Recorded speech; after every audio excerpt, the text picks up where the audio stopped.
Welcome back. So last time we talked quite a lot about the theatre building, so we can get a feel for how it was used differently by different members of the cast, so main characters but also the chorus too, and think about how that space would be used and what the audience's experience would be like.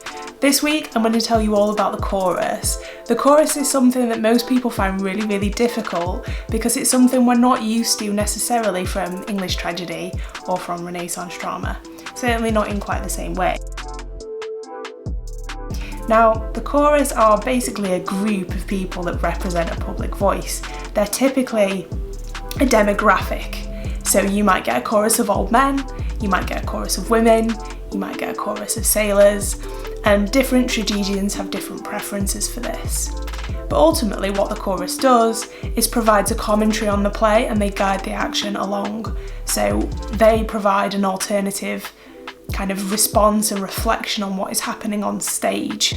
It's really, really tempting when you're reading a tragedy to skip over the chorus, because if you think of them as a choir, they kind of seem quite flat and boring and static. When you think a little bit more about what kind of presence they would have and how they would move around the stage and interact a little bit more with what's happening, or moving the orchestra around the kind of action on the stage as we understand it at the back. Okay, so what do you need to know about the chorus to help you make sense of them when you're reading tragedy? Well, for one thing, the chorus is roughly 15 people acting in unison. They represent a demographic, as I've said already, and we'll have a look at some case studies of how they work in different plays.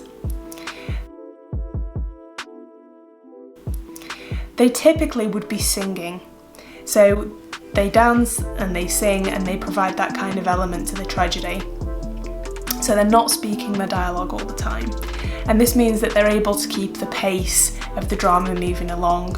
Quite a lot of Greek tragedy, as we understand it, is accompanied by music, but we just can't really recover what that music would sound like. There is an interesting project going on to try and recover the music of the Greek theatre, and I'll try and find it and link it below. Choreo literally means to dance, so it gives us a clue as to what the chorus would be doing and how they might move.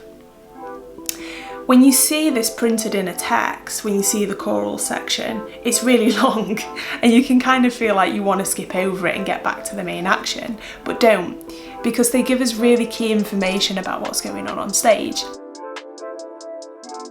So for example, in Aeschylus' Agamemnon, the sacrifice of Iphigenia is mentioned by the chorus, so they provide a really helpful flashback. So for those of you that don't know the play, Agamemnon is the king who killed his daughter Iphigenia to ensure that the soldiers could sail to Troy in order to fight the Trojan War on behalf of his brother Menelaus, who was married to Helen of Troy.